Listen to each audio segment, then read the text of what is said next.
A paz do Senhor Jesus seja sobre vós. Vamos abrir as nossas Bíblias em 1 Pedro, capítulo 1. Vamos fazer a leitura do verso 3. Primeira epístola, segundo São Pedro, capítulo 1. Vamos ler o verso 3. Visto como pelo seu divino poder nos têm sido doadas todas as coisas que conduzem à vida e à piedade, pelo conhecimento completo daquele que nos chamou para a sua própria glória e virtude. Oremos. Pai querido, nós neste momento invocamos o Teu nome, pedimos que o Espírito Santo nos conduza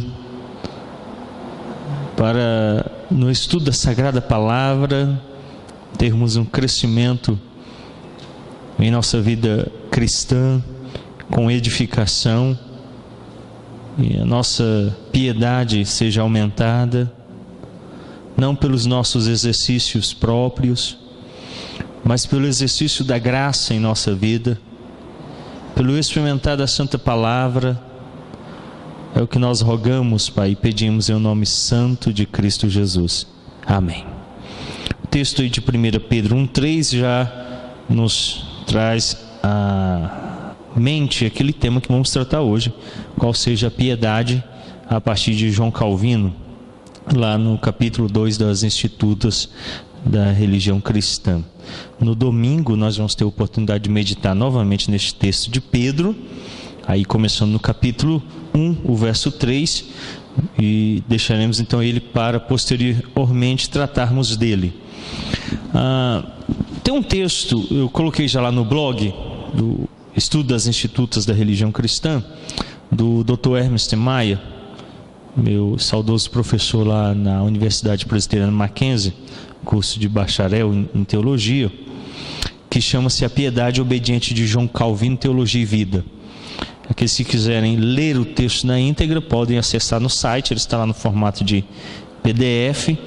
Foi produzido para a revista Fides Reformata, número 13, número 1, ano 2008, nas páginas 71 a 86. Então vocês depois podem acessar. Eu oriento vocês a lerem todo ele, um texto muito bem produzido e que vai ajudá-los muito. Eu vou citar algumas partes para nos introduzir no assunto, tendo em vista que eu acredito ser esse o principal ponto no qual Calvino vai trabalhar todo o seu material.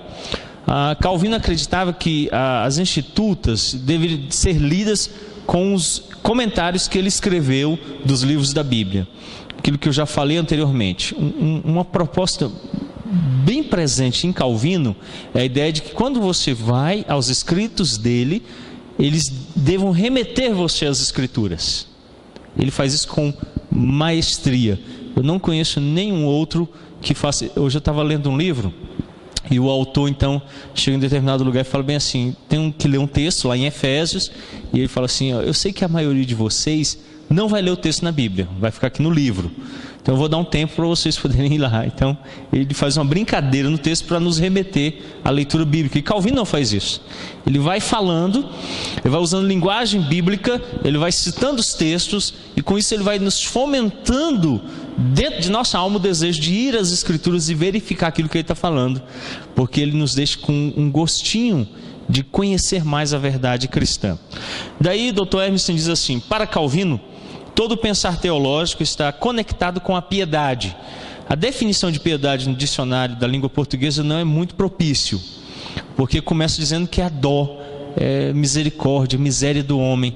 E algumas pessoas que não estão acostumadas com o linguajar dos puritanos ou o linguajar reformado, estranham a ideia do texto piedade. Ler no texto, ouvir este termo para eles é estranho, mas nós vamos compreender muito bem o que seja piedade. Então, para Calvino, todo pensamento teológico está conectado à piedade. Nós não somos teólogos frios, antes pelo contrário, nossa teologia nos remete a uma vida de prática cristã, bem vívida, bem cheia da graça, bem cheia do Espírito Santo, não no sentido pentecostal, mas cheios no Espírito Santo no sentido bíblico, no qual o próprio o Espírito Santo vai operar através de nossas vidas, nos edificando com a palavra e nos conduzindo para a edificação do povo de Deus.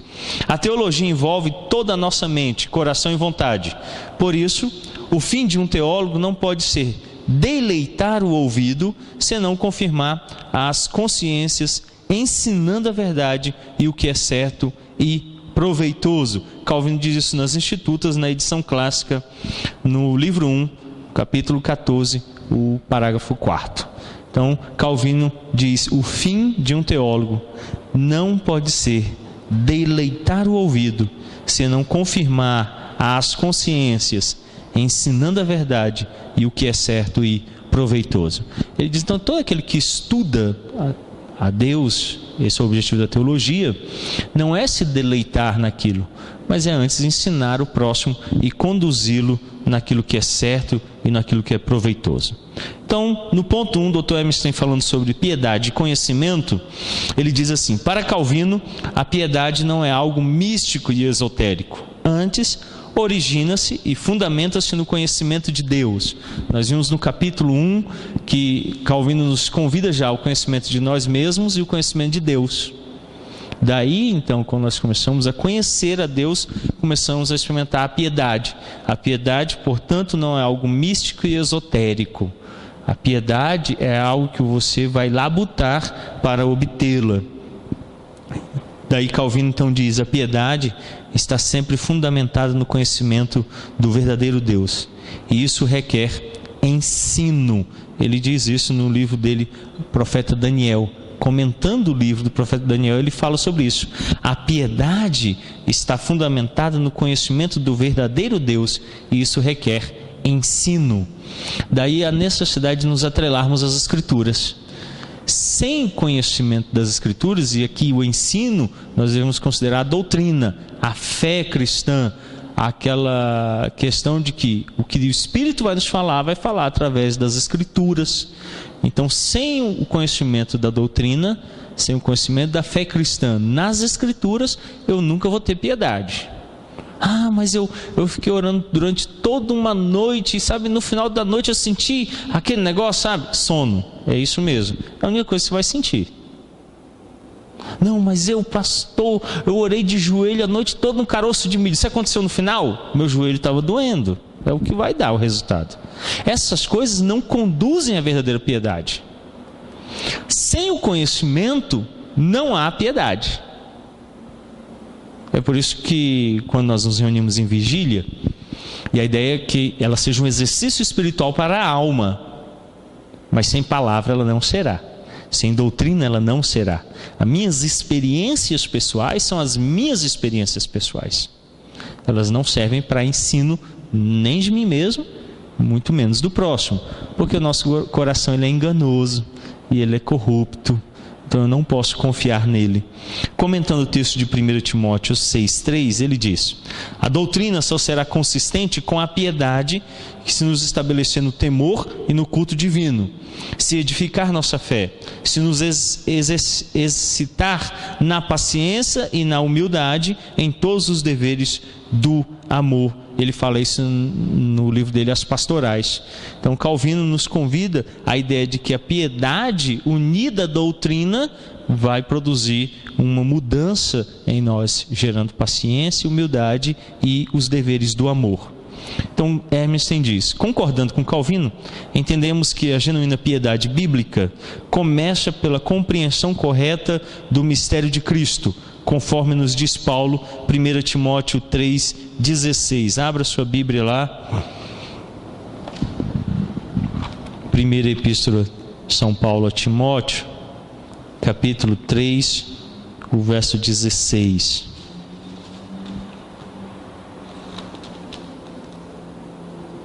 Evidentemente, grande é o mistério da piedade. Aquele que foi manifesto na carne, foi justificado em espírito, contemplado por anjos, pregado entre os gentios, crido no mundo e recebido na glória. Então, de fato, a piedade genuína, ela começa no experimentar a obra de Cristo. O Cristo que é aqui cantado ou proclamado num credo pelo apóstolo Paulo. A ideia de que nós estamos experimentando na pessoa e na obra dele a verdadeira piedade. Tito, capítulo 1, verso 1 também. Abra lá a sua Bíblia. A Epístola de São Paulo a Tito, capítulo 1, verso 1. Paulo, servo de Deus e apóstolo de Jesus Cristo, para promover a fé que é dos eleitos de Deus e o pleno conhecimento da verdade segundo a piedade. Então, portanto, diz Hermsten, devemos indagar sempre a respeito de doutrinas consideradas evangélicas, se elas, de fato, contribuem para a piedade. A genuína ortodoxia será plena de vida e piedade. A ideia que Paulo apresenta nas suas epístolas é: doutrina vai gerar piedade e piedade vai estar unida à doutrina.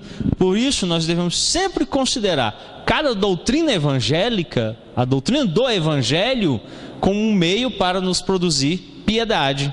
Não adianta eu conhecer muita doutrina e não ser piedoso. A doutrina necessariamente precisa me conduzir à piedade. Calvino entende que o conhecimento verdadeiro do verdadeiro Deus traz como implicação necessária a piedade e a santificação. Então, toda vez que eu me aproximo da doutrina correta e a conheço, eu fico mais piedoso e me santifico. Daí Calvino então diz, nas Institutas, livro 1, capítulo 5.9, e nas Institutas, capítulo 3, livro 3, capítulo 6 e ponto 4, seguinte: deve-se observar que somos convidados ao conhecimento de Deus, não aquele que, contente com a vã especulação, simplesmente volunteia o cérebro, mas aquele que, se é de nós, retamente percebido, finca o pé no coração, haverá de ser sólido e frutuoso.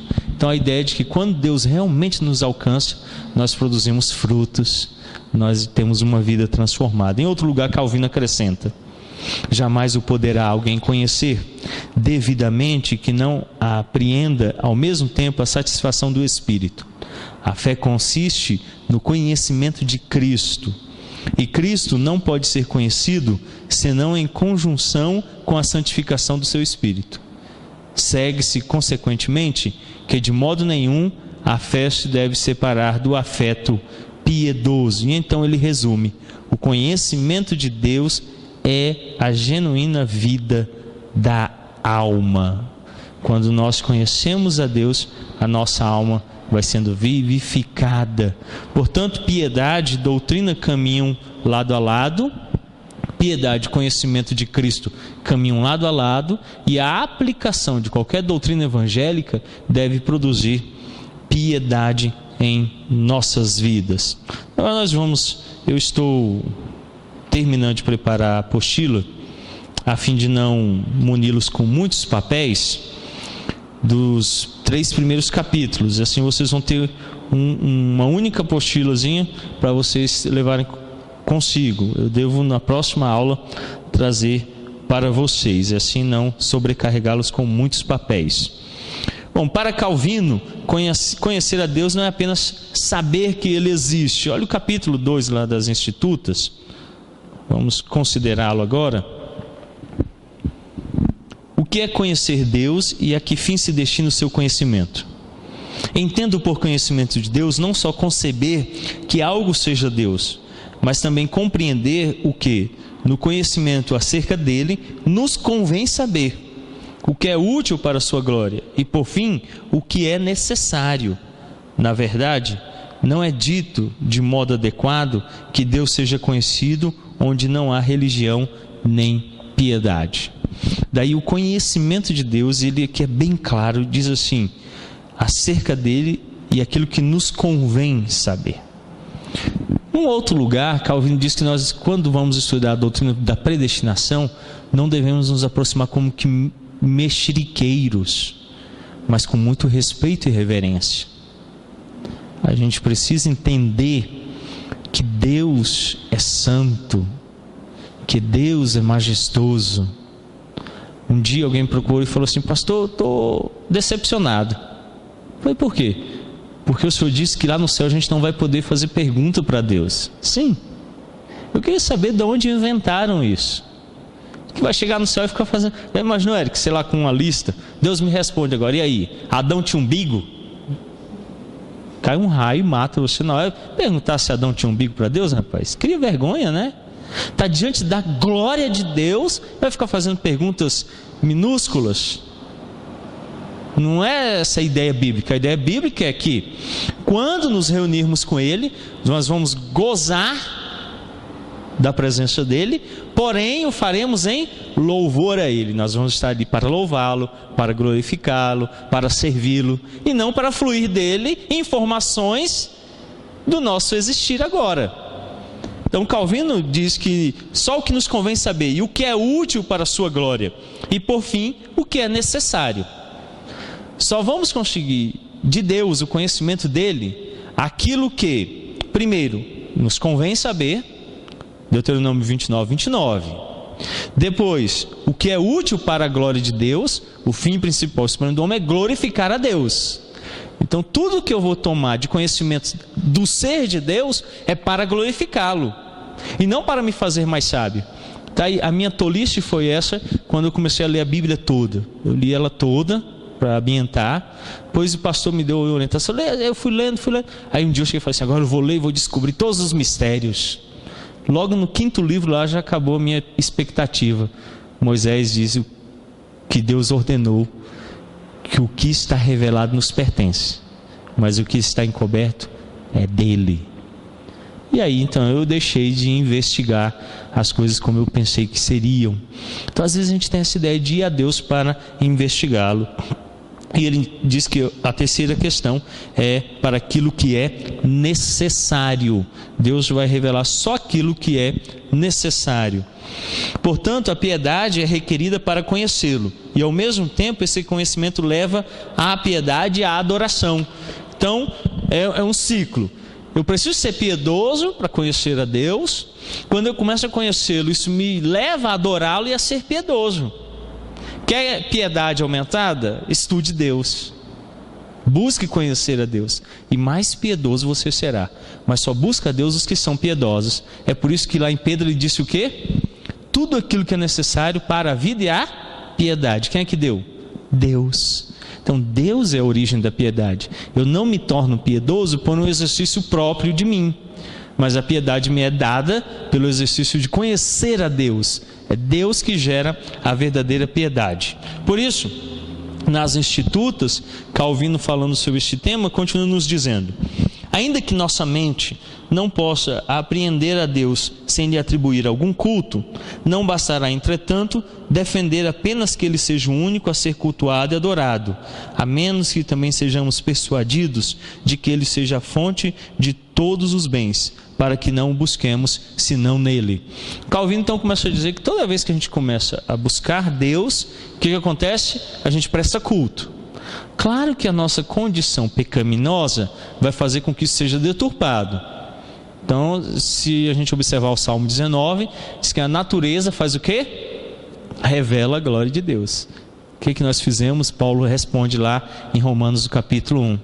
Nos tornamos loucos e insensatos em nossos próprios pensamentos, e em vez de glorificar a Deus, glorificamos a criação no lugar do Criador. Abra lá em Romanos capítulo 1. A mim me parece que vocês estão estranhando essa verdade, né? Ah, pastor, será que é isso mesmo? Eu não sei se ele está falando. Meu Romanos é diferente. Vamos abrir lá para ver se é isso. Romanos, o capítulo 1.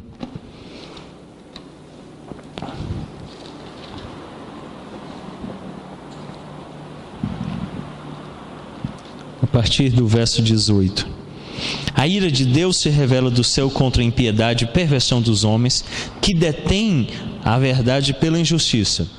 Porquanto o que de Deus se pode conhecer é manifesto entre eles, porque Deus lhes manifestou.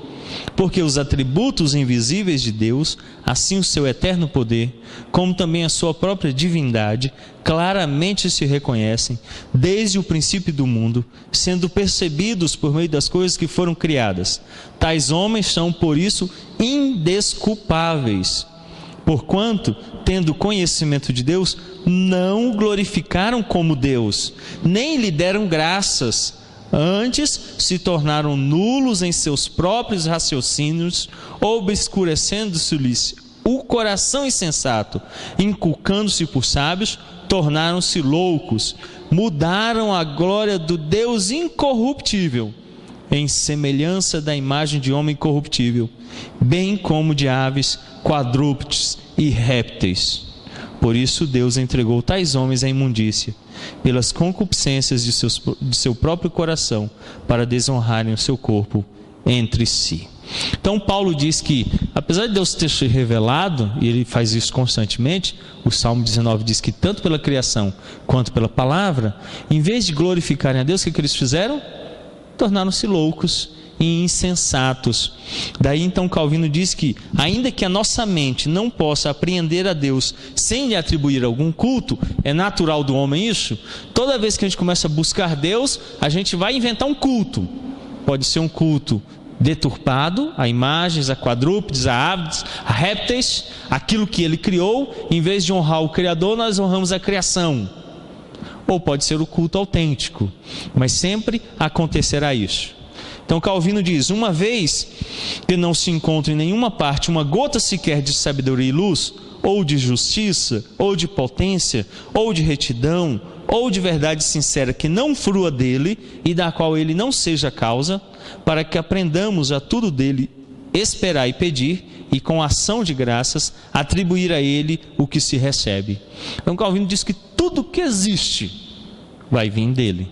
E aí ele então diz que, consequência disso, de que tudo flui dele, que ele é a causa de tudo, para que aprendamos a tudo dele esperar e pedir, e com ações de graças. Paulo diz que, em vez de terem dado graças a ele, se tornaram loucos em seus próprios raciocínios, e aí deixaram de glorificá-lo. Ele diz então, quando a gente vai ver a verdadeira piedade, a ideia é: eu tomo tudo porque tudo vem de Deus, inclusive o diabo, e glorifico a Deus no diabo. Não foi isso que Jó fez? Quem foi que tocou o Jó em tudo que ele tinha? O diabo. E aí, depois de tudo que tinha acontecido, qual era a resposta que o diabo esperava? O que ele tinha dito para Deus? Vê se ele não blasfema na tua face. Mas em vez disso, o que Jó fez? Caiu de joelhos, rosto em terra, e disse: bendito seja o Senhor, Ele deu, Ele tomou. Então, em tudo, glorificar a Deus, mesmo que seja no diabo, mesmo que ele se levante contra nós como inimigo terrível, bendizer a Deus, glorificar a Deus. Calvino então continua e diz: assim é que para nós, aquele sentimento de misericórdia de Deus é o verdadeiro mestre da piedade, da qual nasce a religião. Onde que vai ter origem a autêntica religião? Na piedade. Por isso ninguém pode ser religioso sem piedade, senão se torna um fariseu. E a piedade tem origem aonde? Ele diz: assim é que para nós aquele sentimento de misericórdia de Deus é o verdadeiro mestre da piedade. Sabe o que faz você ser piedoso? Olhar para Deus, em quem Deus é. É por isso que quando eu cheguei na igreja, e eu faço em toda igreja que eu vou pastorear, primeira série de estudos, o ser de Deus. Sem conhecer quem é Deus, não conheceremos a nossa miséria. Deus é santo? Nós somos pecadores? Enquanto eu não souber isso de cor, tão fácil como, por exemplo, algum de vocês aqui gagueja para falar o nome? Qual é o seu nome? É meu nome? Não, se imediatamente o diz, né?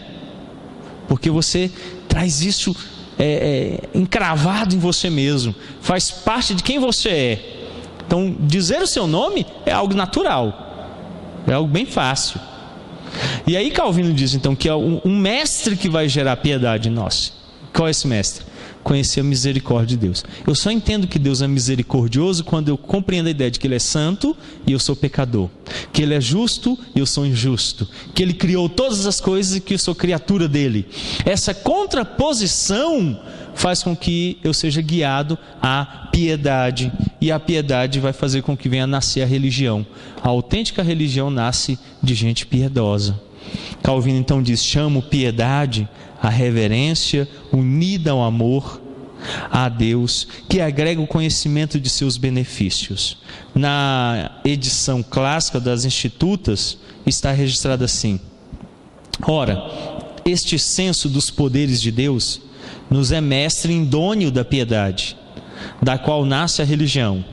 Chamo piedade a reverência associada com o amor de Deus, que nos faculta o conhecimento de seus benefícios. Quando tiver pronta a apostila, na próxima semana, eu vou colocar notas de rodapé, citando tanto a clássica quanto a edição especial com os comentários do Dr. Hermesen, a fim de que vocês possam conferir os trechos que vão estar ali nas várias versões. Isso vai ajudá-los a ter um entendimento melhor. Então, olha o que ele diz: ora, este senso dos poderes de Deus nos é mestre idôneo da piedade, da qual nasce a religião. Chamo piedade a reverência associada com o amor de Deus, que nos faculta o conhecimento de seus benefícios. Na página 41, capítulo 2 da Instituição da Religião Cristã, edição da Unesp, diz assim: assim é que para nós aquele sentimento de misericórdia de Deus é o verdadeiro mestre da piedade, da qual nasce a religião. Chamo piedade a reverência unida ao amor a Deus, que agrega o conhecimento dos seus benefícios. Então aqui a gente começa a entender um pouquinho o que é piedade.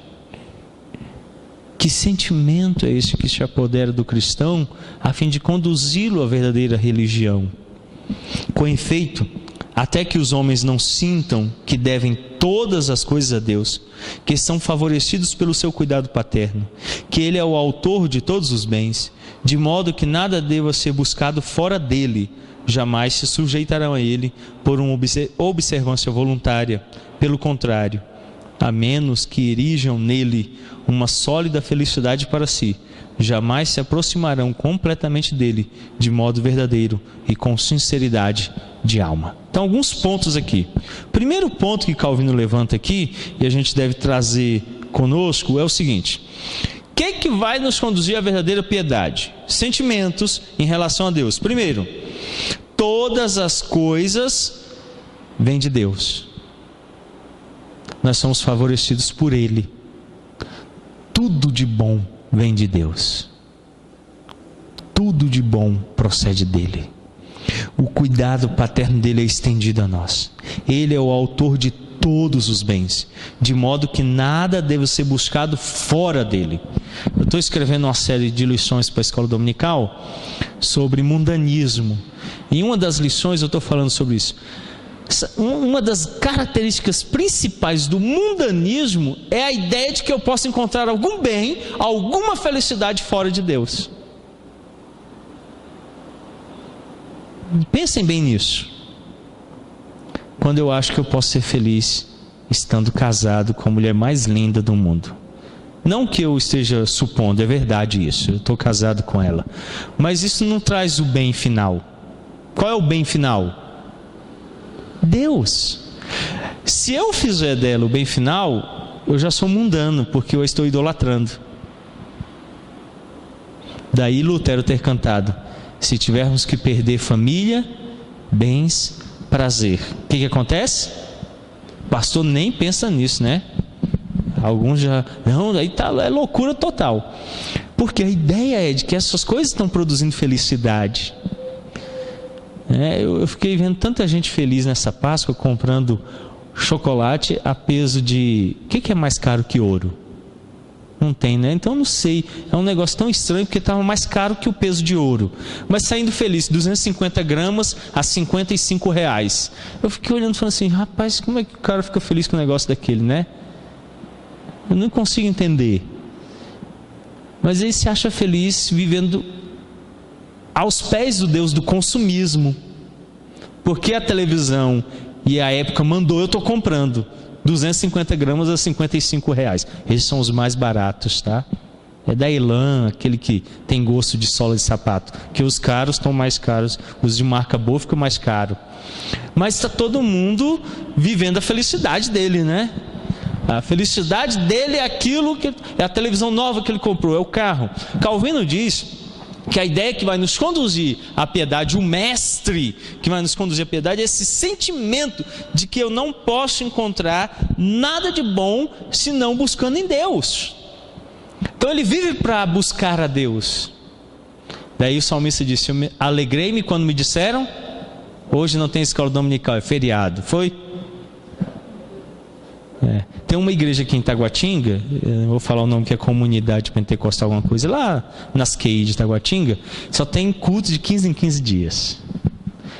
O pastor disse o seguinte: é tão cansativo, gente, a gente trabalha a semana toda, né? Tudo tão corrido, estuda, de 15 em 15 dias tem culto, que é para não cansar o pessoal. É estranho, né? Tem igreja presbiteriana que já não tem escola dominical. Acordar cedo no domingo é uma loucura. A gente acorda cedo todo dia, vamos ficar dormindo, vamos para o clube. Aí faz escola dominical e culto tudo à noite, rapidinho, reúne poucas horas, a gente estuda Deus e vai embora para casa. Como se em poucos minutos a gente pudesse conhecer a Deus completamente. Calvino então pega aquilo que o salmista diz: alegrei-me quando me disseram, vamos. E ir à casa do Senhor ali não era ir domingo para o culto, era uma procissão de muitos dias a Jerusalém, de ir ao culto, ao templo fazer culto. Não era um culto rápido, era um culto demorado. Então o crente de verdadeira piedade começa entendendo que só Deus é que vai supri-lo, pela oração, o estudo da palavra, a vida cristã que o alimenta. Outra coisa que ele suscita é que jamais se sujeitarão a ele por observância voluntária. Ah, sabe uma coisa, eu vou ser crente, eu vou aceitar Jesus, levanta a mão, né? Não é essa a ideia. Eu não consigo fazer isso por mim mesmo, eu não consigo me tornar piedoso, eu não consigo me fazer crente. Isso só acontece a menos que erijam nele uma sólida felicidade para si, e jamais se aproximarão dele completamente, de modo verdadeiro e com sinceridade de alma. Só aqueles que ele chama pelo Evangelho. É um poder que supera em muito as minhas próprias vocações, as minhas próprias vontades. Basta ver, por exemplo, o dia de ontem, choveu, não vem ninguém para o culto. Afinal de contas, o Deus trovão maior que o Deus dessa igreja, né? Se eu for, ele me mata. Então chuva, trânsito ruim, tudo isso já impede. E aí Calvino diz: o que leva um verdadeiro piedoso a servir a Deus é que ele está erigido em Deus tudo aquilo que ele precisa.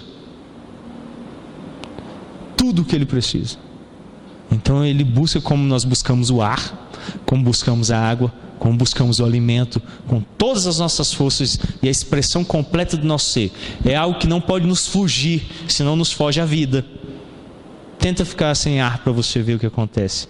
Você se rasga todo à procura dele. Então ele diz que esse que vai erigir em Deus toda a felicidade, vai buscá-lo assim, como sendo a única coisa que o faz viver. Então a piedade verdadeira se caracteriza por este aspecto.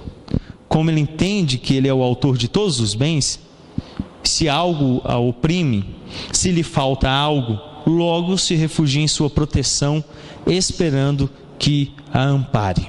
Assim acontece com aqueles que são piedosos. Como Deus é a única fonte de bem, então Calvino diz: tendo assim conhecido a Deus, e como ele entende que por ele é completamente governada, confia que ele seja para si um tutor e protetor, e por isso tem nele tão grande fé, por ter reconhecido em Deus alguém que é tutor e também protetor. Como ele entende que ele é o autor de todos os bens. E aí Calvino diz: se algo oprime essa alma, se algo lhe falta, logo se refugia em sua proteção, esperando que ampare esta alma. Nós temos um costume terrível de buscarmos a Deus em último lugar. É por isso que pastor, meu fulano está morrendo no hospital, aceitou Jesus. Geralmente eu creio que é mentira. Se não for mentira, está ofendendo a Deus. A vida toda, nunca quis saber. Aí no dia que está morrendo, eu aceito Jesus. Filho, você não me engana. Não é assim não. Quando tem mais nenhuma alternativa, aí vai aquela única. Eu acho isso meio esquisito. Eu acho isso estranho. No mínimo, me deixa triste, porque eu passei toda a vida tentando viver piedosamente a presença do Senhor. Aí, de repente, um que viveu a vida toda desleixadamente, na última hora, agora, hoje eu vou ser crente, pastor. Ele não pode mais sair da cama para viver a vida dele. Ele não pode mais comer picanha, tem que ficar comendo sopinha, tomando soro. Aí ele não tem mais alternativa. Hoje eu quero Jesus. Será que você ia querer mesmo se você não estivesse aqui? Eu tenho minhas dúvidas. Ele diz que o piedoso, assim que algo lhe oprime, de imediato já corre a Deus. Eu não consigo ver piedade em algumas pessoas por aí, senão na última alternativa. Pastor, já tentei de tudo. O senhor pode me ajudar a falar? Agora não tem mais o que fazer, filho. Você está dizendo que tentou de tudo? Não, mas eu ainda não orei. A oração tinha que ser a primeira alternativa, né? A orientação bíblica tinha que ser a primeira alternativa. Geralmente se deixa para depois. Tenta-se de tudo. E Calvino diz que antes aquele que elegeu Deus como tutor e protetor, imediatamente, por menor que seja o que lhe oprime, já o busca, já encontra nele socorro. Contudo, não teme tanto o seu julgamento que dele queira se afastar, ainda que se revele uma saída. Pelo contrário, aceita-o como vingador contra os maus e benefício para os piedosos, quando compreende que diz respeito à glória de Deus, que os ímpios e celerados encontrem nele uma pena, tal como os justos têm uma recompensa na vida eterna. Além disso, não se abstém de pecar somente pelo medo da vingança, mas observa e cultua Deus como Senhor, porque o ama e respeita como Pai. E mesmo se não existir nenhum inferno, teme tão somente ofendê-lo. Isso aqui é fortíssimo. Olha o que Calvino diz. Calvino diz assim: além disso, não se abstém de pecar somente pelo medo da vingança, mas observa e cultua Deus como Senhor, porque o ama e respeita como Pai. E mesmo se não existir nenhum inferno, teme tão somente ofendê-lo. O piedoso é aquele que viver a obediência a Deus é uma questão de vida. Não é porque ele vai ser punido. Não sei se deve observar, eu não sou de ficar vigiando crente, correndo atrás de crente, fiscalizando crente. Você não quer viver de forma santa, meu querido? Eu tenho aconselhado aqui, vai para casa assistir televisão. Você não quer viver a vida de piedade? Me escuta, vai embora. Deixa a vida cristã. Fica se enganando os outros não. A vida cristã não pode ser algo forçado, forçosamente, obrigatoriamente. A vida cristã é uma ideia da piedade. E a piedade, Calvino diz, é algo que, mesmo que não exista inferno, ele não quer ofender a Deus. Vocês já viram como funciona a evangelização por aí?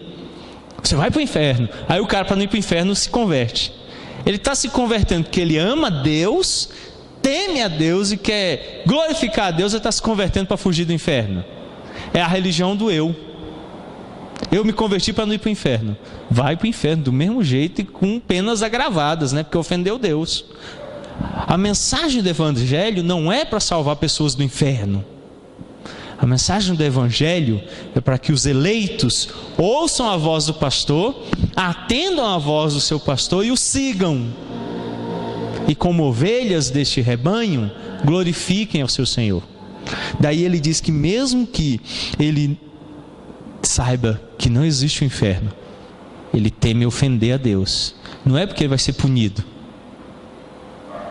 Então, eu gosto muito daquela ideia da doutrina reformada, de que quando pecamos o Espírito Santo se entristece. Davi nos ensina isso no Salmo 51.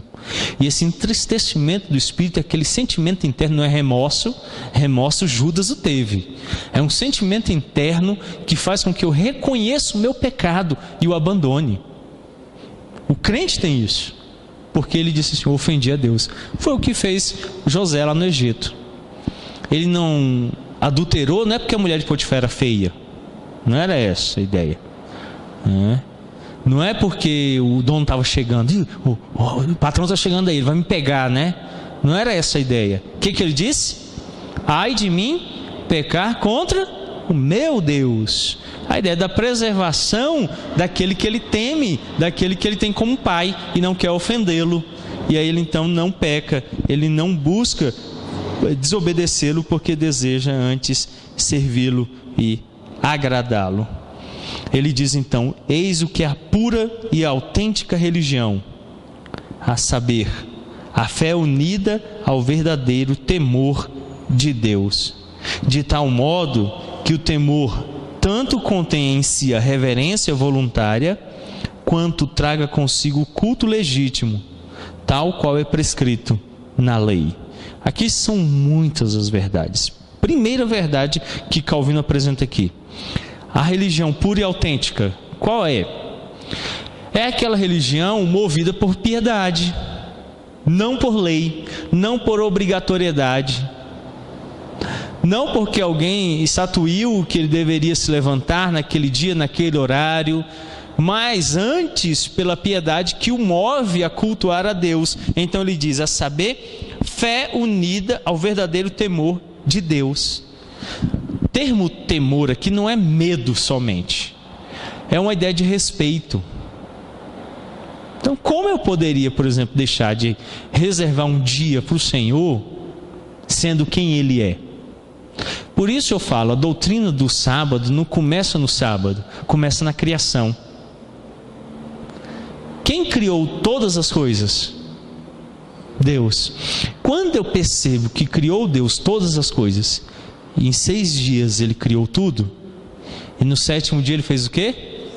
Santificou. Por quê? 6 dias trabalharás, mas o 7º dia é do Senhor. Por que que é dele? Porque eu tenho 6 dias de criação para louvá-lo. Não tem domingo que caiba para cultuá-lo.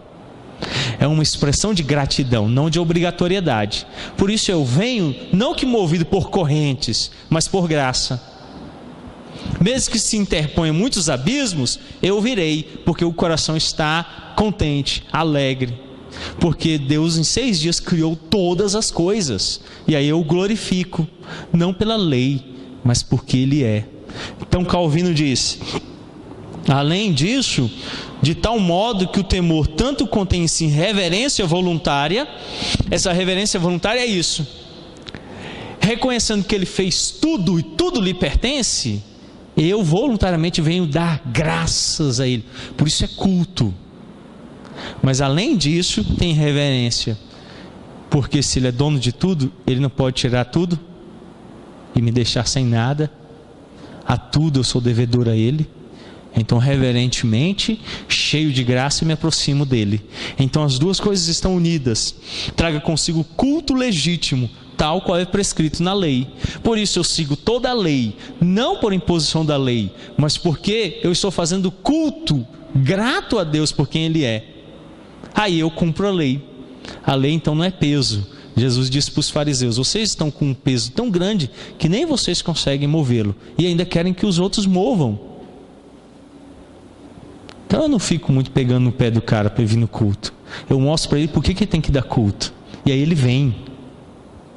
E ele cumpre a lei. Não porque eu instituí. Se faltar 3 domingos, disciplina. Já imaginou? Não funciona. Gera um monte de hipócritas fariseus no culto. Com medo de castigo externo, eles vêm. Mas se eles aprendem que o sábado é para o cristão, eles vêm de coração grato. Deve-se notar isso com diligência. Todos veneram confusamente a Deus e pouquíssimos o reverenciam, porquanto, por toda parte, é grande a ostentação exterior, rara contudo a sinceridade do coração. Como Calvino termina o capítulo 2 de forma dura. Palavras que nos atingem na nossa religião vã, vazia e desprovida de piedade. Ele diz assim: deve-se notar isto com diligência. Todos veneram confusamente a Deus, pouquíssimos o reverenciam, porquanto, por toda parte, é grande a ostentação exterior, rara contudo é a sinceridade do coração. Nós já tivemos uma série de sermões, 2 anos e meio, no livro do profeta Isaías.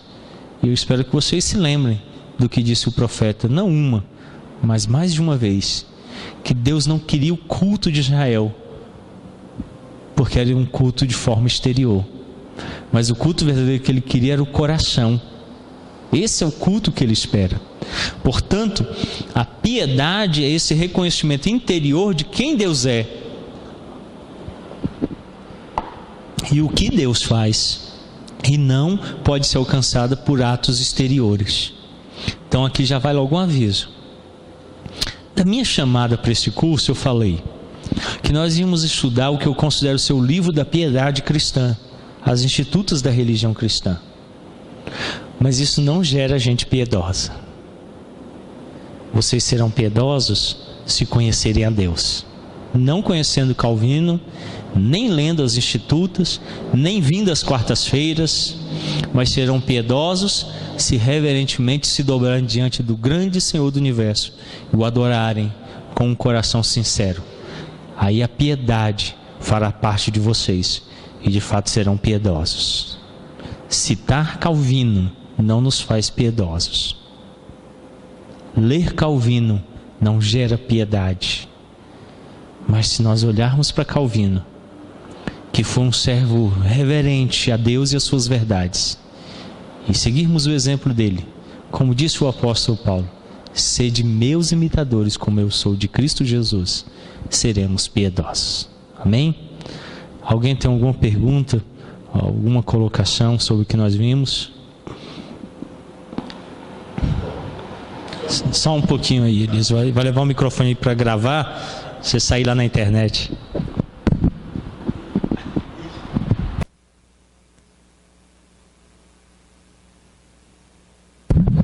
O senhor comentou que obedecer não pela obrigatoriedade, vai tornar-se uma pessoa com piedade, obedecendo não pela obrigatoriedade. Mas seria o caso de um processo natural da ação do Espírito Santo obedecer à lei? Seria mais ou menos isso?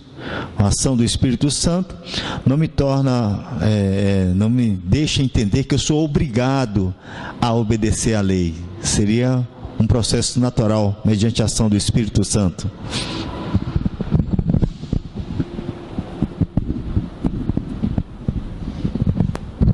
O Espírito Santo é um aio que nos conduz a Cristo. A imagem de um tutor que era dado a uma criança para conduzi-lo. Eu entendo que há um embate entre o homem interior, o pecado que ainda habita em nós, e o novo homem. Nesse processo aqui, Calvino está dizendo que a piedade vai destruir o antigo homem e fazer com que o novo homem seja fortalecido. A piedade é esse fortalecer do novo homem.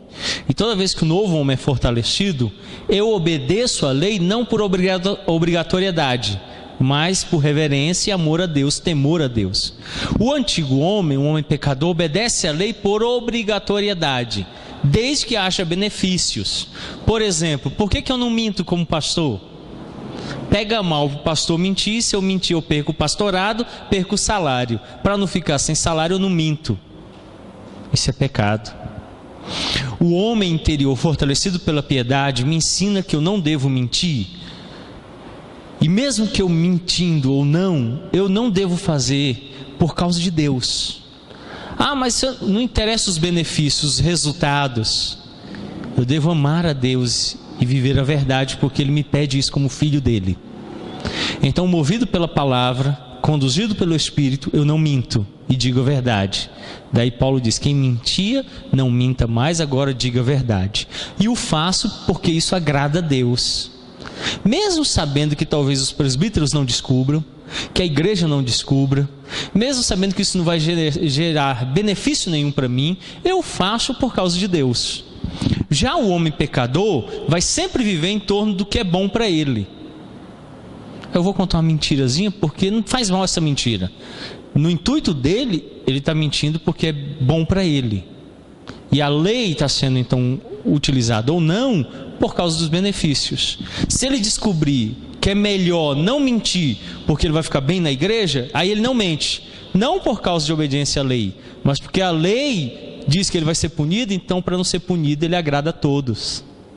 Mas o coração dele continua sendo pecador. Então o Espírito Santo, na vida do crente, vai conduzi-lo a essa obediência real à lei, não forjada nem farisaica, mas autêntica. Não para agradar homens, mas para agradar a Deus. No livro Instrução da Fé, até o nosso irmão Lima utilizou-se dele aqui na nossa vigília, e eu já o citei aqui anteriormente, escrito por João Calvino. Alguns entendem ser ele o Catecismo de Genebra, e não é o Catecismo de Genebra, mas ele foi um dos livros de instrução. Diz assim: a verdadeira piedade consiste em um zelo puro e verdadeiro, que tanto ama a Deus como Pai, como reverencia como Senhor, e aceita a sua justiça, teme ofendê-lo mais do que a morte. Por isso, a obediência à verdadeira lei é zelo puro, não é um zelo farisaico, verdadeiro, que ama a Deus como Pai, o reverencia como Senhor, e aceita a justiça e teme ofendê-lo mais do que a própria morte. Então nós precisamos, de fato, ter uma piedade autêntica, porque ela é a única coisa que vai nos fazer ser autênticos em obedecer à lei. Sem piedade, toda obediência à lei vai resultar ou em legalismo ou em antinomismo, um dos dois. Ou ele vai ser ferrenhamente preso à lei, ou ele vai desprezar a lei. Mas o piedoso não, o piedoso vai obedecer à lei por temor e amor a Deus, não à lei, mas a Deus, nem a si mesmo, mas a Deus. O antinomismo ama a si mesmo, por isso ele diz não haver lei, a lei é ele mesmo. O legalismo ama tanta lei que se submete só à lei. O piedoso, ele fica no meio, e aí ele cumpre a lei por causa de Deus. Nem a lei, nem ele mesmo, mas é Deus.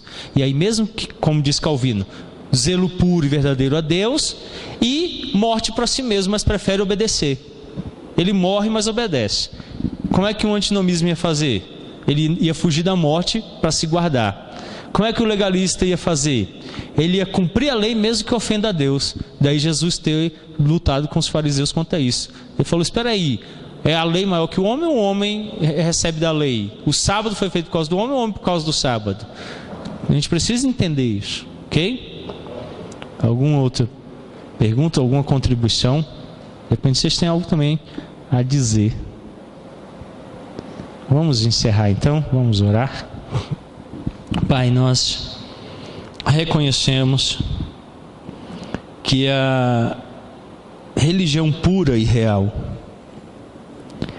é uma fé aliada a um sério temor de Deus, de modo que o temor não só em si contenha reverência espontânea, mas ainda traga consigo a legítima adoração,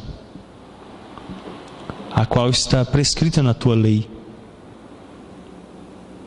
Devemos, ó Deus, observar isso com diligência, e que o Espírito Santo nos conduza na direção de entender isto. Que pouquíssimos reverenciam a Deus de verdade, e por toda parte é grande o número de homens que, com ostentação em cerimônias e ritos exteriores, apresentam sinceridade de coração. Dar-nos sermos sinceros, que sinceramente entreguemos o nosso coração a Ti,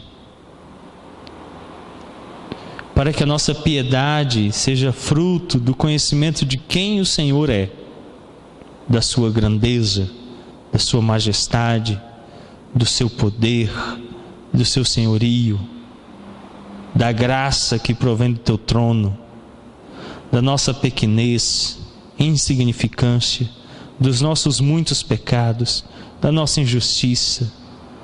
Ó Deus, se assim o fizermos, verdadeira piedade brotará em nossos corações, e uma reverência autêntica fluirá de nós, e um culto de ações de graças será, ó Deus, nossa verdadeira adoração.